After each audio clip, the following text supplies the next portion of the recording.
साथियों, आज हम पाठ करने जा रहे हैं कोसी के घटबार कहानी का। इसके लेखक हैं शेखर जोशी। यह कहानी एमपी असिस्टेंट प्रोफेसर के सिलेबस में तो है ही, और भी कई विश्वविद्यालयों के सिलेबस में है। साथ ही साथ आ, बहुत सारे आयोग जो असिस्टेंट प्रोफेसर के एग्ज़ाम लेते हैं वहाँ भी सिलेबस में है। तो चलिए हम लोग इस कहानी की पाठ करते हैं, और साथ ही साथ पहले हम इसके लेखक को जान लेते हैं, अर्थात शेखर जोशी के बारे में हम लोग जानते हैं। तो चलिए शुरू करते हैं। ये देखिए, शेखर जोशी के बारे में आप थोड़ा सा जान लीजिए। और ये देखिए, इनका जन्म कहाँ हुआ था? अल्मोड़ा, उत्तर प्रदेश। हालांकि अब यह हिस्सा उत्तराखंड में चला गया है। 1932 आप याद रखेंगे। और इन्होंने उपन्यास, कहानी संग्रह लिखे। बहुत प्रसिद्ध रहा कहानी संग्रह जो नौरंगी बीमार है, ये काफ़ी प्रसिद्ध है कहानी संग्रह। उसके बाद इन्होंने उपन्यास भी लिखा।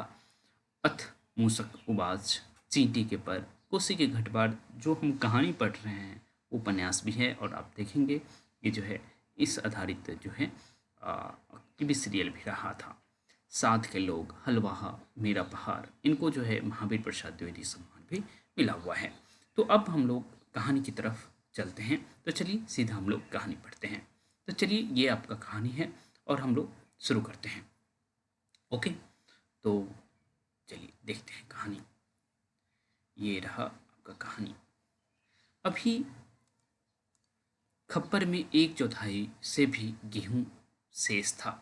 खप्पर में हाथ डालकर उसने व्यर्थ ही उल्टा पलटा और चक्की के पाटों के वृत्त में फैले हुए आटे को झाड़ कर एक ढेर बना दिया। बाहर आते आते उसने फिर एक बार और खप्पर में झांक कर देखा, जैसे यह जानने के लिए कि इतनी देर में कितनी पिसाई हो चुकी हैं। परंतु अंदर की मिकदार में कोई विशेष अंतर नहीं आया था। खस खस के ध्वनि के साथ अत्यंत धीमी गति से ऊपर की पाट चल रहा था। घट का प्रवेश द्वार बहुत कम ऊंचा था। खूब नीचे तक झुककर वह बाहर निकला। सर के बालों और बाहों पर आटे की एक हल्की सफेद परत बैठ गई। खंबे का सहारा लेकर बुदबुदाया, जा साला, सुबह से अब तक 10 पसेरे भी नहीं हुआ। सूरज कहाँ चला गया? कैसी अनहोनी बात है, कैसी अनहोनी बात। बात अनहोनी तो है ही। जेठ बीत रहा है। आकाश में कहीं बादलों का नामो निशान ही नहीं। अभी भी वही स्थिति है। अन्य वर्षों अब तक लोगों की धान रुपाई पूरी हो जाती थी, पर इस साल नदी नाले सब सूखे पड़े हैं। यहाँ डॉट होगा। खेतों की सिंचाई तो दरकिनार, बीच की क्यारियां सूखी जा रही हैं। छोटे नाले कूलों के किनारे घट महीनों से बंद हैं। कोसी के किनारे हैं गुसाई का यह घट। तो एक कैरेक्टर आया, गुसाई, ठीक है। पर इसकी भी चाल ऐसी कि लिद्दू लद्दू घोड़े की चाल को मात देती है। तो एक कैरेक्टर आप याद रखेंगे, कौन? गोसाई। हम्म? इस कैरेक्टर को आपको याद रख लेना है। ओके, चलिए हम लोग आगे चलते हैं। चक्की के निचले खंड में छिछर छिछर की आवाज के साथ पानी की काटती हुई मथानी चल रही थी। कितनी धीमी आवाज! अच्छे खाते पीते ग्वालों के घर में दही की मथनी इससे ज़्यादा शोर करती है। इसी मथानी का वह शोर होता था कि आदमी को अपनी बात सुनाई नहीं देती थी। अब तो भले नदी पार कोई बोले तो बात यहाँ सुनाई दे जाए। तो आप समझ सकते हैं कि जो है इसे जो चलाया जा रहा है वो पानी के सहारे से चलाया जा रहा है इस चक्की को, ठीक है। तो उसमें देखिए, लेकिन अब स्थिति ये है कि पानी इतना कम है कि जो है धीरे चल रहा है। और इसलिए आप पीछे देखें कि उन्होंने कहा कि जो है कितना धीमा पिस रहा है, कि अभी 10 पसेरे भी नहीं पिसा और सूरज यहाँ से यहाँ पहुँच गया। तो आप पानी की जो अभी हम इस वीडियो को जो रिकॉर्ड कर रहे हैं वो जो है मई 2024 है। आप लोग हो सकता है कि अभी देख रहे हों और बाद में भी देखेंगे, ठीक है। तो यही जेठ का ही महीना चल रहा है। अब जून आने को है। हाँ, 20 आज आई थिंक 22 महीने हैं। हाँ, तो आप समझ सकते हैं कि 22 मई की स्थिति, और पूरे भारत में जो है टेम्परेचर 47-48 तक पहुंचने लगा है। तो आप समझ सकते हैं। छप छप छप पुरानी फौजी पैंट की को घुटनों तक मोड़कर गोसाई पानी की गुल के अंदर चलने लगा। तो इनका जो है पेशा क्या रहा था, फौजी रहे थे ये। ठीक है। कहीं कोई सुराख निकास हो तो बंद कर दे, एक बूंद पानी भी बाहर न जाए। बूंद की कीमत है इन दिनों। पराया आधा फलांग चलकर वह बांध पर पहुंचा। नदी की पूरी चौड़ाई को घेर कर पानी का बहाव घट की गूल की और मुड़ मोड़ दिया गया था। किनारे की मिट्टी घास लेकर उसने बांध में एक दो स्थान पर निकास बंद किया और फिर गुल के किनारे किनारे चलकर घट पर आ गया। अंदर जाकर उसने फिर पाटों के वृत्त फैले हुए आटे को बुहार कर ढेर में मिला दिया। खप्पर में अभी थोड़ा बहुत गेहूं शेष था। वह उठकर बाहर आया। दूर के रास्ते पर एक आदमी सर पर पिसान रखे उसकी ओर जा रहा था। गोसाई ने उसकी सुविधा का ख्याल कर कहीं से आवाज दी, हैं हो, यह यहाँ लंबर देर में आएगा, 2 दिन का पिसान अभी जमा है, ऊपर उमेद सिंह के घट में देख लो। उस व्यक्ति ने मुड़ने से पहले एक बार और प्रयत्न किया। खूब ऊंचे स्वर में पुकार कर वह बोला, जरूरी है जी, पहले अब हमारा लंबर नहीं लगा दोगे?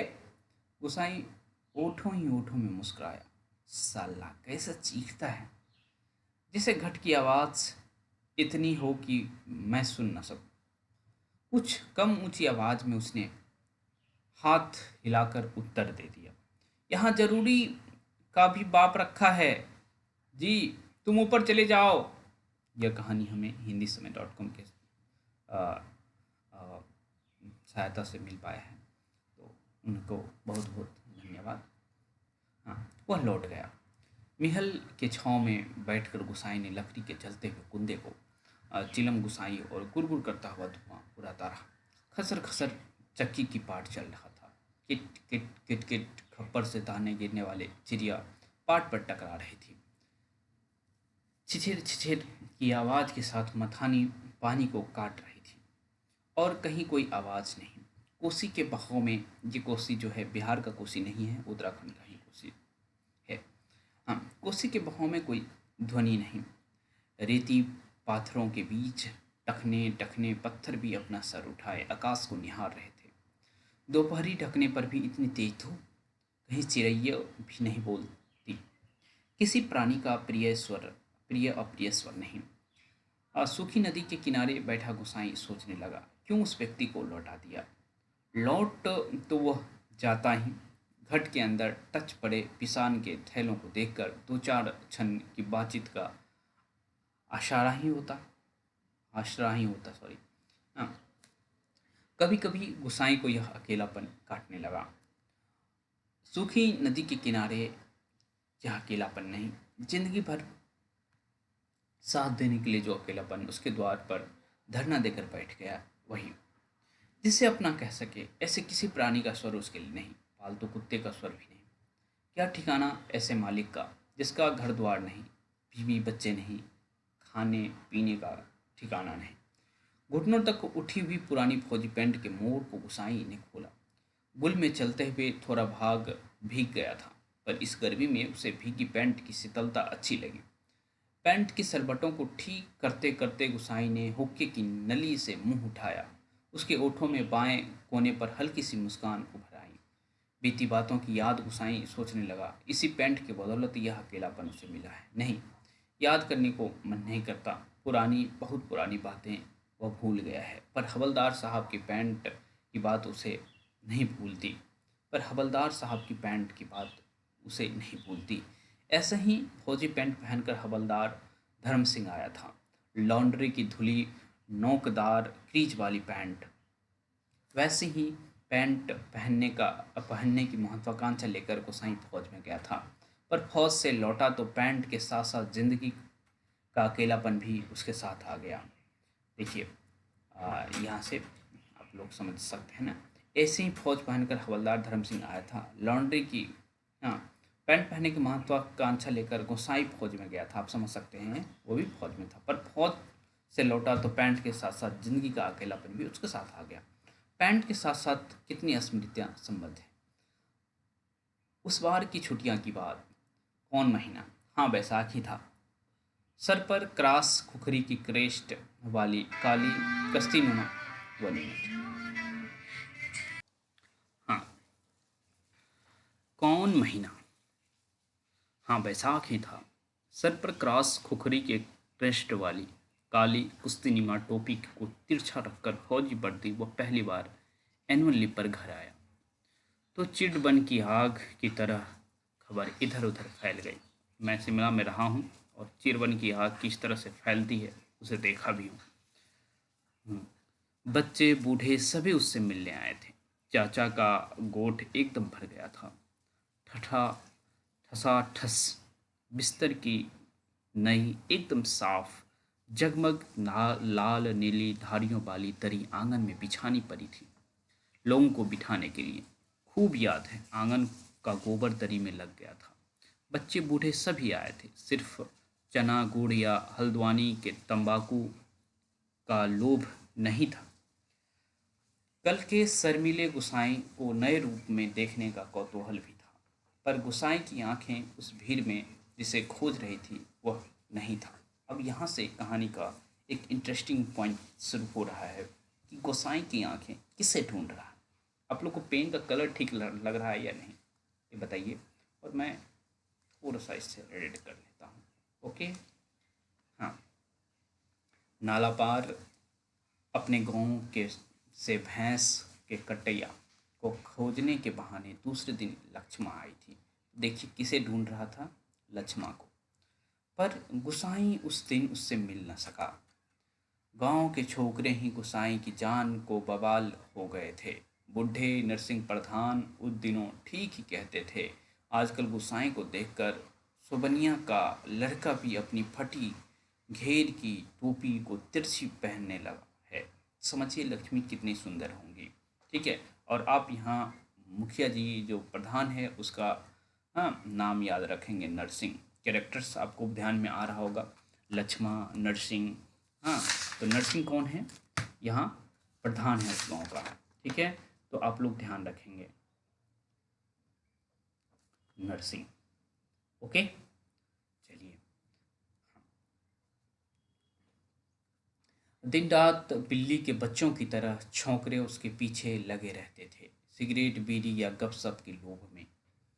एक दिन बड़ी मुश्किल से मौका मिला उसे। लक्ष्मा को पात पतेल के लिए जंगल जाते देखकर वह छोकरों से कांकर के शिकार का बहाना बनाकर अकेले जंगल को चल दिया था। गांव की सीमा से बहुत दूर काफल के पेड़ के नीचे गुसाई के घुटने पर सर रखकर लेटी लेटी लक्ष्मा काफल खा रही थी।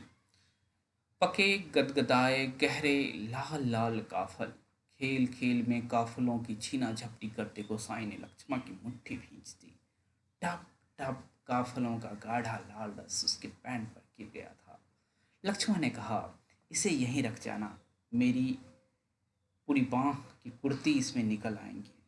वह खिलखिलाकर अपनी स्वयं ही हंसती बात पर स्वयं ही हंसती। एक डिस्टरबेंस है,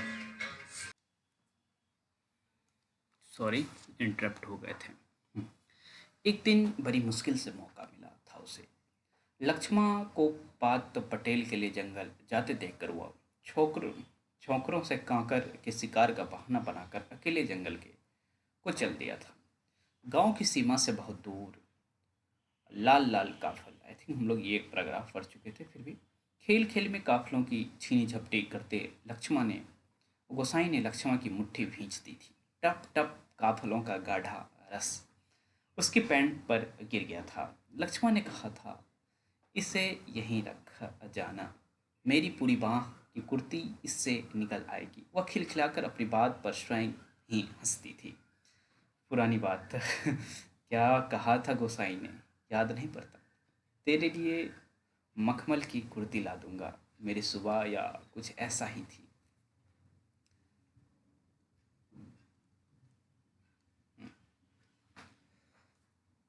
पर लक्ष्मा को मखमल की कुर्ती किसने पहनाई होगी? पहाड़ी पार के रमुआ ने, जो तुरी निशान लेकर उसे बहने आया था, जिसके आगे पीछे भाई बहन नहीं, माई बाप नहीं, परदेश में बंदूक की नोक पर जान रखने वाले को छोकरी कैसे दें हम, लक्ष्मण के बाप ने कहा था। उसका मन जानने के लिए गोसाई ने टेढ़े तिरछे बात चलाई थी। उसी साल मंगसीर की एक ठंडी उदास शाम को गोसाई की यूनिट की सिपाही किशन सिंह ने क्वार्टर मास्टर स्टोर के सामने खड़े खड़े उसने कहा था, हमारे गांव में राम सिंह ने जिद की, तभी छुट्टियां बढ़ानी पड़ी। लड़िस साल उसकी शादी थी। खूब अच्छी औरत मिली है यार, शक्ल सूरत खूब है, एकदम पटाखा, बड़ी हंसमुख है।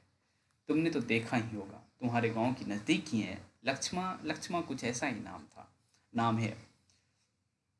गोसाई को याद नहीं पड़ता कौन सा बहाना बनाकर वह किशन सिंह आ, के पास से चला गया था। रमडेस थे उस दिन रमडे थे उस दिन। हमेशा आधा पैग लगाने वाला गोसाई उस दिन पेशा करवाई थी, मलेरिया परीक्षण न करने के अपराध में। सॉरी, पेशी करवाई थी उस दिन। एक मिनट फिर से पढ़ लूँ। जी हाँ, गोसाई को याद नहीं पड़ता कौन सा बहाना बनाकर वह किशन सिंह के पास से चला आया था। रमडे थे उस दिन। हमेशा आधा पैक लेने वाला गोसाई उस दिन पेशी करवाई थी, मलेरिया परीक्षण न करने के अपराध में। सोचते सोचते गोसाई बुदबुदाया, साला एडजुएंट एडजुटेंट। गोसाई सोचने लगा, उस साल छुट्टियों पर घर से विदा होने से एक दिन पहले वो मौका निकालकर लक्ष्मण से मिला था। गगन्नाथ जो की कसम, जैसे तुम कहोगे मैं वैसा ही करूंगी, आंखों में आंसू भरकर लक्ष्मण ने कहा था। बरसों से वह सोचता आया, कभी लक्ष्मण से भेंट होगी तो वह अवश्य कहेगा कि गंगनाथ की जागर लगाकर प्रायश्चित जरूर कर ले। देवी देवताओं की झूठी कस्में खाकर उन्हें नाराज करने की इससे क्या लाभ। इस पर भी गंगनाथ की कोप हुआ, वह कभी फल फूल नहीं पाया। पर लक्ष्मण से कब भेंट होगी यह वह नहीं जानता। लड़कपन के संगी साथी नौकरी चाकरी के लिए मैदानों में चले गए हैं। बहुत सारे लोग उत्तराखंड से दिल्ली में आकर जॉब करते हैं। हाँ, और पहाड़ के लोग जनरली जो नीचे के इलाके होते हैं उसको मैदान कहते हैं। मैं जब गया तो ऐसे ही वो लोग बात करते थे, शिमला में भी मैदान, आप लोग मैदान से हैं ये। गांव की ओर जाने का उसका मन नहीं होता। लक्ष्मण के बारे में किसी से पूछना उसे अच्छा नहीं लगता। जितने दिन नौकरी रही वह पलटकर अपने गांव नहीं आया। एक स्टेशन से दूसरे स्टेशन का वॉलंटरी ट्रांसफ़र लेने वालों की लिस्ट में नायक गोसाई सिंह का नाम ऊपर आता रहा, लगातार 15 साल तक। पिछले बैसाख में ही वह गांव लौटा। 15 साल बाद रिजर्व में आने पर काले बालों को लेकर आया था, खिचड़ी बाल लेकर लौटा। तो आप समझ सकते हैं कि उनकी ज्वाइनिंग जब हुई थी तो उस समय काले बाल थे उनके। हाँ, और खिचड़ी बाल लेकर लौटा। आप समझ सकते हैं क्या स्थिति बनती है जवानी जब एक तरह से बुढ़ापा में ढलने लगती है तो बाल किस तरह से हो जाता है। लखमा का हट उसे अकेला बना गया। आज इस अकेलेपन में कोई होता जिसे गोसाई अपनी जिंदगी की किताब पढ़कर सुनाता। शब्द शब्द, अक्षर अक्षर, कितना देखा, कितना सुना और कितना अनुभव किया उसने। पर नदी किनारे वह यह तपती रेत, पवन चक्की की खटर पटर और मिहिल की छाया में ठंडी चीलम को निष्प्रयोजन घुरघुराता गोसाई, और चारों ओर अन्य कोई नहीं, एकदम निर्जन, निस्तब्ध और सुनसान। एकाएक गोसाई का ध्यान टूटा। सामने पहाड़ी के बीच की पगडंडी से सर पर बोझ लिए एक नारी आकृति उसकी ओर आ रही थी। गोसाई ने सोचा वहीं से आवाज देकर उसे लौटा दे। कोसी ने चिकने काई लगे पत्थरों पर कठिनाई से चलकर उसे वहां तक आकर केवल निराश लौट जाने को क्यों वह बाध्य करे। दूर से चिल्लाकर पिसान स्वीकार करने की लोगों की आदत से वह तंग आ चुका था। इस कारण आवाज देने का उसका मन नहीं हुआ। वह आकृति अब तक पगडंडी छोड़कर नदी के मार्ग में पहुंच चुकी थी। आप समझिए कि किसकी बातचीत हो रही है, कौन है ये। हाँ, चक्की की बदलती आवाज को पहचान कर गोसाई घट के अंदर चला गया था। खप्पर का अनाज समाप्त हो चुका था। खप्पर में एक कम अन्न वाले थैले को उलटकर उसने अन्न का निकास रोकने के लिए काठ की चिड़िया का को उल्टा कर दिया। किट किट का शब्द बंद हो गया। वह जल्दी जल्दी आटे के थैले में भरने लगा। खट के अंदर मथानी का छिचिर छिचिर की आवाज भी अपेक्षाकृत कम सुनाई दे रही थी। केवल चक्की ऊपर वाले पार्ट की घिसती हुई घरघराहट की हल्का धीमा संगीत चल रहा था। तभी गोसाई ने सुना अपनी पीठ के पीछे घट के द्वार पर इस संगीत से भी मधुर एक नारी का कंठस्वर। कब बारी आएगी जी? रात की रोटी के लिए भी घर में आटा नहीं है। सर पर पिसान रखे एक स्त्री उससे पूछ रही थी। गोसाई का उसका स्वर बड़ी जिस्सा लगा। चौंक कर उसने पीछे मुड़कर देखा।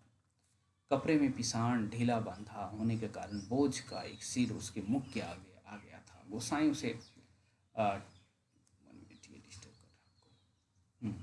गोसाई उसे ठीक से नहीं देख पाया, लेकिन तब भी उसका मन जैसे आशंकित हो उठा। अपनी शंका समाधान करने के लिए वो बाहर आने को मुड़ा, लेकिन तभी फिर अंदर जाकर पिसान के थैलों को इधर उधर रखने लगा। काठ की चिड़िया किटकिट बोल रही थी और उसकी गति के साथ गोसाई अपने हृदय की धड़कन को आभास हो रहा था। घट के छोटे कमरे में चारों ओर पिसे हुए अन्य अन्य को चूर्ण फैल रहा था, जो अब तक गोसाई के पूरे शरीर पर छा गया था। इस कृत्रिम सफेदी के कारण वृद्ध सा दिखाई दे रहा था। स्त्री ने उसे नहीं पहचाना। उसने दोबारा वे ही शब्द दोहराए। वह अब भी तेज धूप में बोझा सर पर रखे हुए गोसाई का उत्तर पाने को आतुर थी। शायद नकारात्मक उत्तर मिलने पर वह उल्टे पांव लौटकर किसी अन्य चक्की का सहारा लेती। दूसरी बार के प्रश्न दूसरी बार के प्रश्न को गोसाई ने टाल पाया। उत्तर देना ही पड़ा। यहाँ पहले ही टीला लगा है, देर तो होगी ही, उसने दबे स्वर में कह दिया। स्त्री किसी प्रकार अनुनय विनय नहीं की। शाम के आटे का प्रबंध करने के लिए वह दूसरी चक्की का सहारा लेने को लौट पड़ी। गोसाई झुककर घर से बाहर निकला। मुड़ते समय स्त्री को एक झलक देखकर उसका संदेह विश्वास में बदल गया था। हताश सा वह कुछ क्षणों तक उसे जाते हुए देखता रहा, फिर अपने हाथों तथा सिर पर गिरे हुए आटे को झाड़कर 1-2 कदम आगे बढ़ा। उसके अंदर किसी अज्ञात शक्ति ने जैसे उसे वापस जाते हुए उस स्त्री को बुलाने के लिए बाध्य कर दिया। आवाज देकर उसे बुला लेने को उसने मुंह खोला, परंतु आवाज दे न सका। एक झिझक, एक असमर्थता जो उसकी मुंह बंद कर रही थी। वह स्त्री नदी तक पहुंच चुकी थी। गोसाई के अंतर में तीव्र उथल पुथल मच गई थी। इस बार आवेग इतना तीव्र था कि वह स्वयं को नहीं रोक पाया। लड़खड़ाती आवाज में उसने पुकारा, लक्ष्मण। घबराहट के कारण वह पूरे जोर से आवाज नहीं दे पाया था। स्त्री ने वह आवाज नहीं सुनी। इस बार गोसाई ने स्वस्थ होकर पुनः पुकारा, लक्ष्मण। लक्ष्मण ने पीछे मुड़कर देखा। मायके में उससे सभी इस नाम से पुकारते थे। यह संबोधन उसके लिए स्वाभाविक था, परंतु उसे शंका शायद यह भी चक्की वाला एक बार पिसान स्वीकार न कर दोबारा उसे बुला रहा है, यह केवल भ्रम हुआ है। उसने वहीं से पूछा, मुझे पुकार रहे हो जी? गोसाई ने संन्यास स्वर में कहा, हाँ, हो जाएगा। लक्ष्मण सनबट रुकी और फिर लौट आई।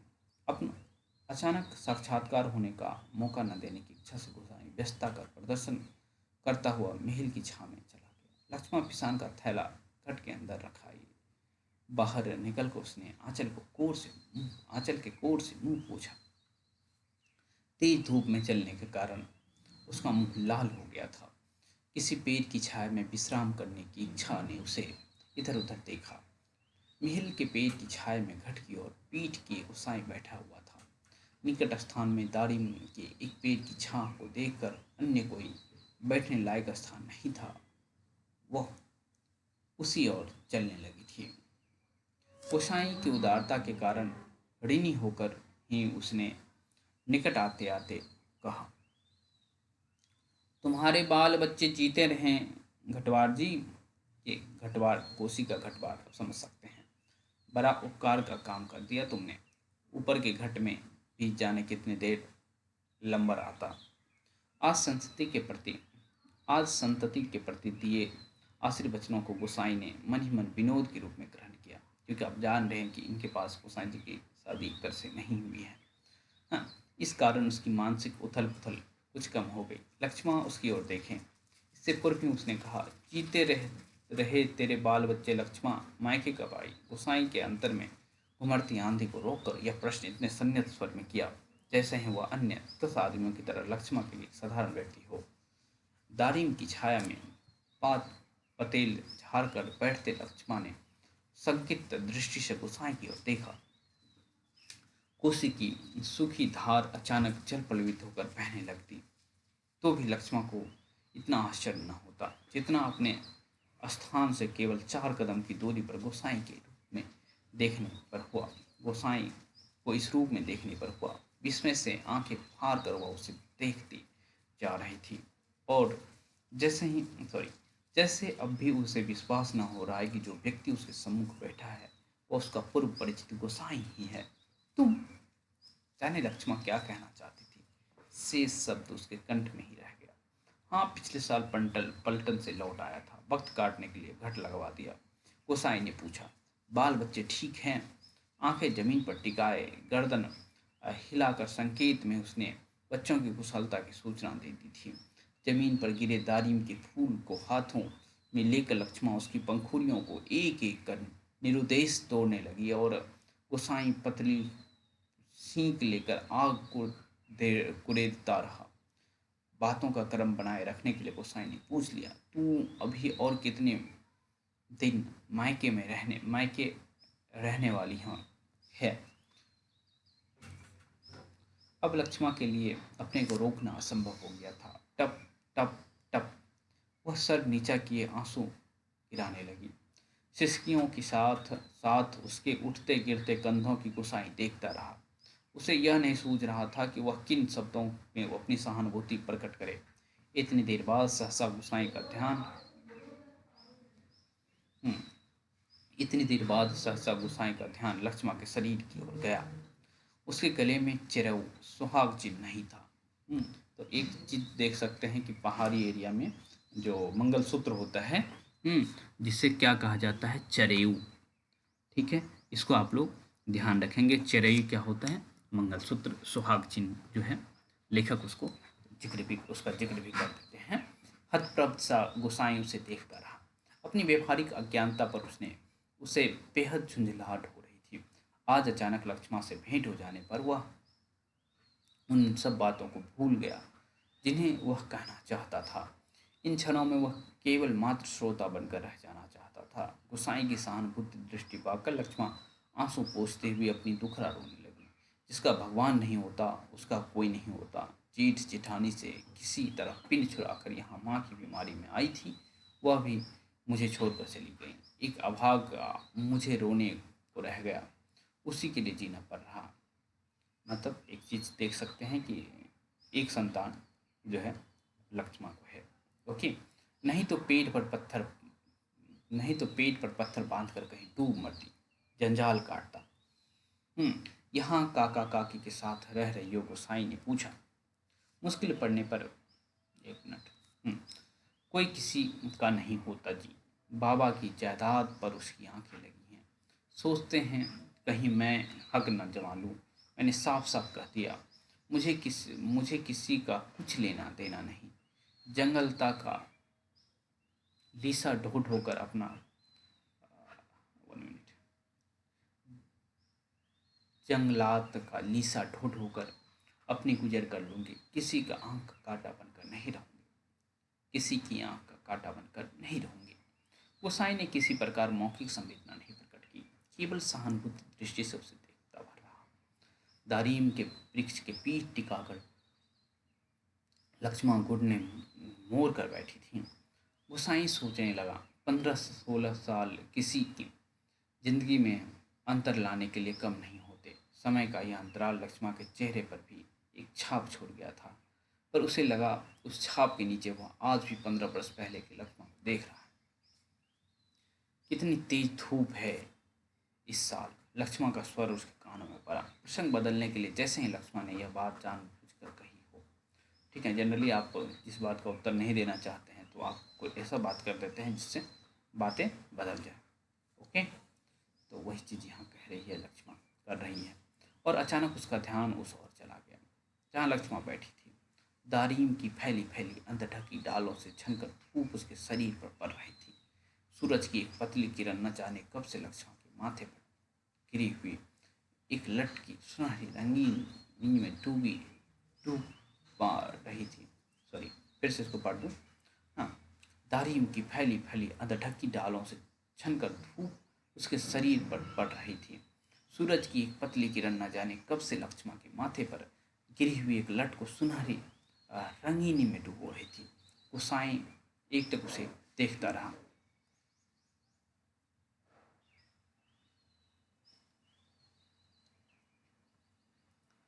दोपहर तो बीत चुकी होगी, लक्ष्मण ने प्रश्न किया तो गोसाई का ध्यान टूटा। हाँ, अब तो 2 बजने वाले होंगे, उसने कहा। उधर धूप लग रही थी तो इधर लग रही हो तो इधर आ जा छाव में, कहता हुआ गोसाई एक जम्हाई लेकर अपने स्थान से उठ गया। नहीं, यही ठीक है, कहकर लक्ष्मण ने गोसाई की ओर देखा, लेकिन वो अपनी बात कहने के साथ दूसरी ओर देखने लगा। घट में कुछ देर पहले डाला हुआ पिसान समाप्ति पर था। नंबर पर रखे हुए पिसान की जगह उसने जाकर जल्दी जल्दी लक्ष्मण का अनाज खप्पर में खाली कर दिया। धीरे धीरे चलकर गोसाई गुल के किनारे तक गया। अपनी अंजुले में भर भर के उसने पानी पिया, फिर पास ही एक बंजर घट के अंदर जाकर पीतल और एल्युमिनियम के कुछ बर्तन लाकर आग के निकट लौट आया। आसपास पड़ी हुई सूखी लकड़ियों को बटोर कर उसने आग सुलगाई और एक काली पोती पटलोई में पानी रखकर जाते जाते लक्ष्मण के मुंह करके कहा गया, चाय का टाइम भी हो रहा है, पानी उबल जाए तो पत्ती डाल देना, पुड़िया में पड़ी है। लक्ष्मण ने उत्तर नहीं दिया। वह उसे नदी की ओर जाने वाली पगडंडी पर जाता हुआ देखती रही। सड़क किनारे की दुकान से दूध लेकर लौटते लौटते गोसाई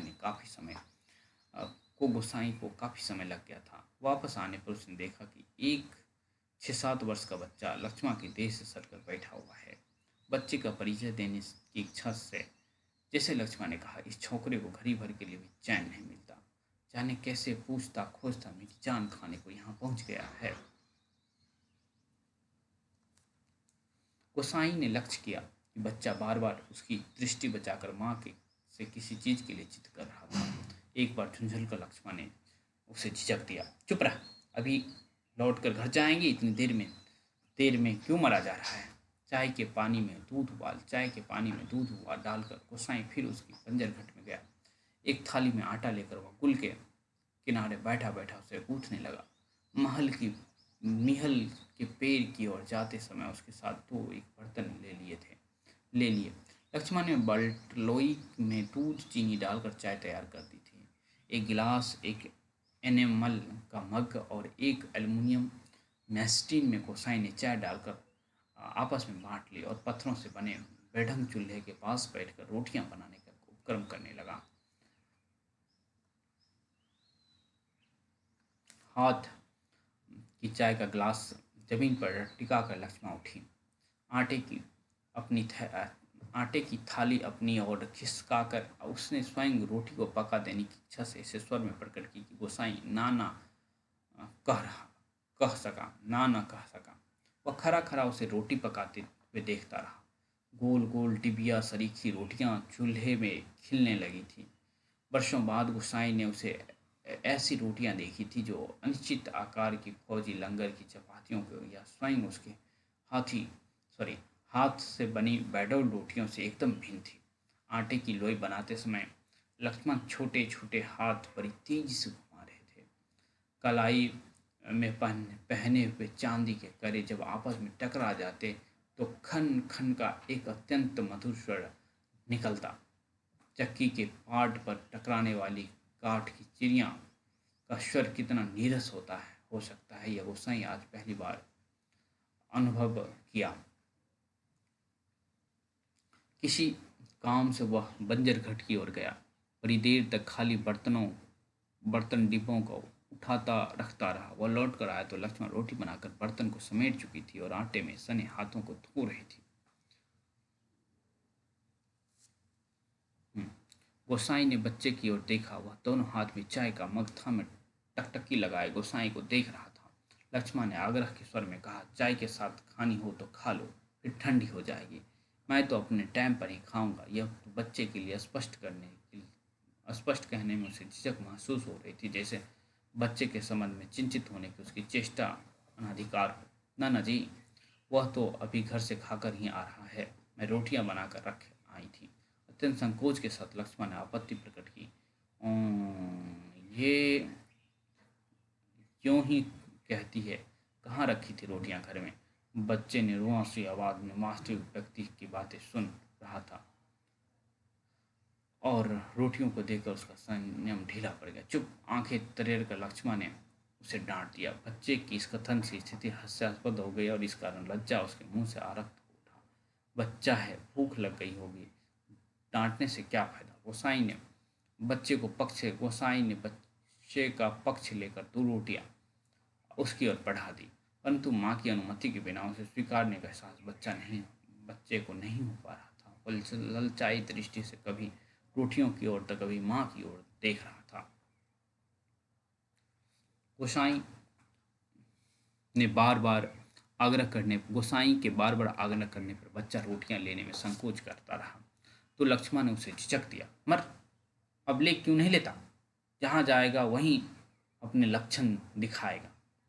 इससे पहले बच्चा रोना शुरू कर दे, गोसाई ने रोटियों के ऊपर एक टुकड़ा गुड़ का रखकर बच्चे के हाथों में दे दिया। भरी भरी आंखों में इस अनोखे मित्र को देखकर बच्चा चुपचाप रोटी खाने लगा। गोसाई कौतुकपूर्ण दृष्टि से उसके हिलते हुए होठों को देखता रहा। एक छोटे से प्रसंग के कारण वातावरण में तनाव आ गया था, जिसे गोसाई और लक्ष्मण दोनों ही अनुभव कर रहे थे।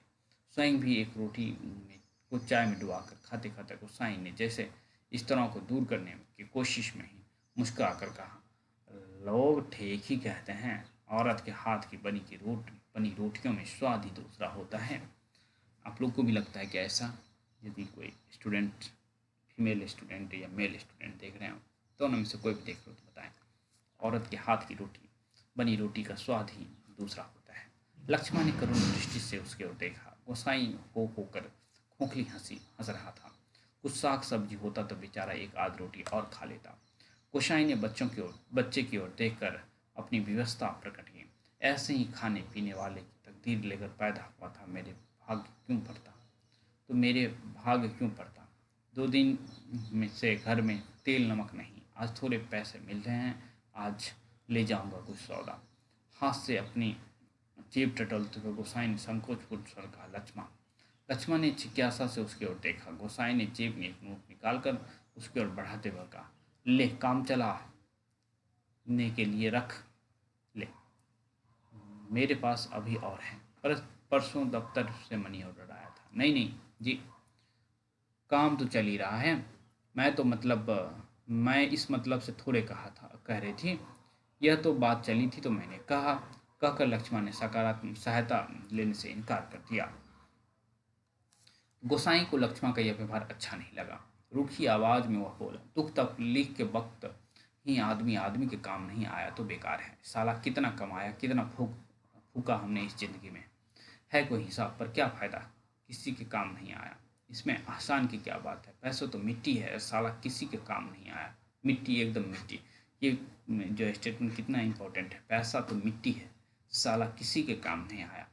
ठीक है। हालांकि मुझे जो है ये अब नहीं लगता है कि पैसा मिट्टी है और किसी काम नहीं आया। आप जब मुश्किल में होते तो पैसा बहुत ज़रूरी चीज़ हो जाती है। और मैं आप लोगों से कहूँगा कि यथार्थ में जिए। और यथार्थ यही है कि आज जो पूंजीवादी समाज चल रहा है उसमें पैसे की ज़रूरत है और आप लोग खूब कमाइए। परंतु गोसाई के इस तर्क के बावजूद भी लक्ष्मण अड़ी रही। बच्चे के सर पर हाथ फेरते उसने दार्शनिक गंभीरता से कहा, गंगनाथ दाहिने रहे तो भले बुरे दिन निप जाते हैं। जी पेट का क्या है, घट के छप्पर की तरह जितना डालो कम हो जाए। अपने पराये प्रेम से हंस बोल लेते हैं तो बहुत है दिन काटने के लिए। हाँ, ये बात सही है। अपने पराये प्रेम से हंस बोल दे तो बहुत है दिन काटने के लिए। ये बात सही है कहीं ना कहीं। ठीक है, पैसा होने के बावजूद भी आपके पास व्यक्ति नहीं है जिससे आप बात कर सके, उनसे हंस सके, बोल सके, तो फिर उन पैसों का कोई मतलब नहीं है।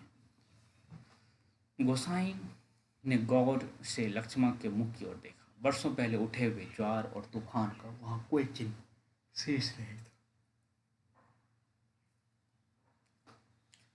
अब वो सागर जैसे सीमाओं में बांध कर शांत हो चुका था। रुपया लेने के लिए लक्ष्मण ने से अधिक आग्रह करने का उसका साहस नहीं हुआ, पर गहरे असंतोष के कारण बुझा बुझा था वो धीमी चाल से चलकर वहां से हट गया। सहसा उसकी ओर उसकी चाल तेज हो गई। घट के अंदर जाकर उसने एक बार शंकित दृष्टि से बाहर की ओर देखा। लक्ष्मण लक्ष्मण उस और पीठ किए हुए बैठी थी। उसने जल्दी जल्दी अपने निजी आटे के तीन से ढाई दो ढाई सेर के करीब आटा निकालकर लक्ष्मण के आटे में मिला दिया और संतोष की एक सांस लेकर वह हाथ झाड़ता हुआ बाहर आकर बांध की ओर देखने लगा। ऊपर बांध पर किसी को घूमते हुए देखकर उसने हाँक दिया। शायद खेत की सिंचाई के लिए कोई पानी तोड़ना चाहता था। बांध की ओर जाने से पहले एक बार लक्ष्मण के निकट आ गया। ईशान पिस जाने की सूचना उसे देखकर वापस लौटते हुए फिर ठिठक कर खड़ा हो गया। मन की बात कहने में जैसे उसे झिझक हो रही हो। अटक अटक कर वह बोला, लक्ष्मण। लक्ष्मण ने सिर उठाकर उसकी ओर देखा। गोसाई चुपचाप अपनी ओर देखते हुए इस प्रकार उसे संकोच होने लगा। वह न जाने क्या कहना चाहता है। इस बात की आशंका से उसके मुंह का रंग अचानक फीका होने लगा। पर गोसाई ने झिझकते हुए केवल इतना ही कहा, कभी 4 पैसे जुड़ जाए तो गंगनाथ का जाकर लगाकर भूल चूक की माफ़ी मांग लेना। जाकर लगाकर, तो यहाँ किस देवता का वर्णन आया है? गंगनाथ। ठीक है, आगे पीछे भी आया था इसका जिक्र। पूत परिवार वालों को देवी देवता के कोप से बचा रहना चाहिए। लक्ष्मण की बात सुनने के लिए वह नहीं रुका। लक्ष्मण की बात सुनने के लिए नहीं रुका मतलब वो कह के निकल गया। आप देखिए कि बांध टूट रहा था और तमाम चीज़ें हो रही थी।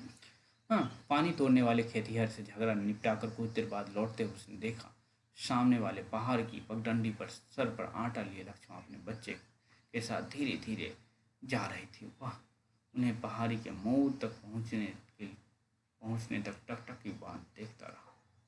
घर के अंदर काठ की चिड़िया अब भी किट किट आवाज कर रही थी। चक्की का पाट खिसिर खिसिर चल रहा था और मथानी के पानी काटने के लिए की आवाज आ रही थी और कहीं स्वर नहीं।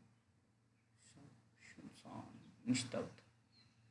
तो इस तरह से हम लोग ये कहानी पढ़ ली और आपसे भी कहेंगे कि जो कैरेक्टर्स आए हैं, तमाम चीज़ें आई हैं, तो उसको आप लोग ध्यान रखेंगे। ओके।